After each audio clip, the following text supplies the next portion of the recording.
So hey guys, welcome back to my channel and আমি সুপ্রিয়া। আজকের ভিডিওটাতে আমি বাংলাতেই ভয়েস ওভার দেবো, কারণ আমি বাঙালি। চলো শুরু করা যাক।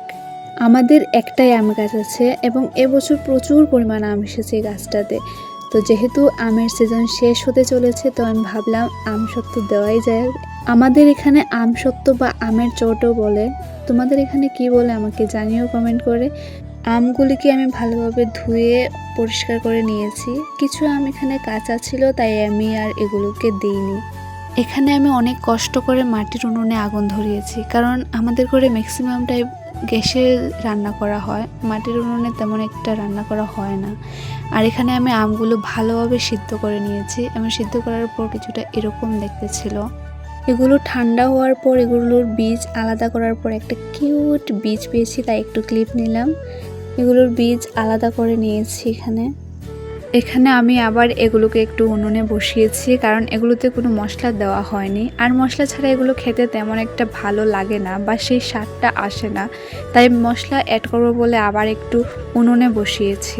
আমি না এগুলো প্রথমবার বানিয়েছি এবছর, এর আগে আমি এগুলো বানাইনি, তো কী কী মশলা দিতে হয় জানিও না। আর এখানে আমি একটা ভুল করে ফেলেছি, যেহেতু এগুলো পাকা আম ছিল তাই এগুলোতে মরিচ দিতে নেই, এমনি স্বাদ হয়, মিষ্টি হয় খেতে, কিন্তু আমি এখানে মরিচ দিয়ে ফেলেছি। তবে খুব একটা বাজে হয়নি, একটু ঝাল ঝাল করছে খেতে।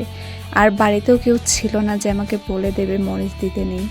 এখন আর কিছু করাও যাবে না, দিয়ে ফেলেছি তো কিছু করার নেই।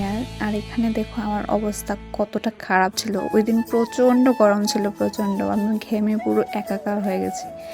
আর এদিকে এগুলো প্রায় হয়ে গেছে, আর এগুলো এখন নামিয়ে ঠান্ডা করে নেব।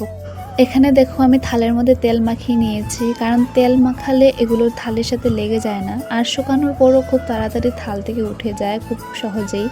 এখানে আমি সবগুলো থালের মধ্যে নিয়ে পুরো থালের মধ্যে ছড়িয়ে দিয়েছি যাতে তাড়াতাড়ি শুকোয়।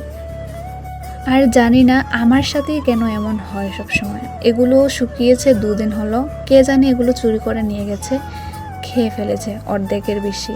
আমার এত খারাপ লাগছিল, এতটাই খারাপ, মানে খুবই খারাপ।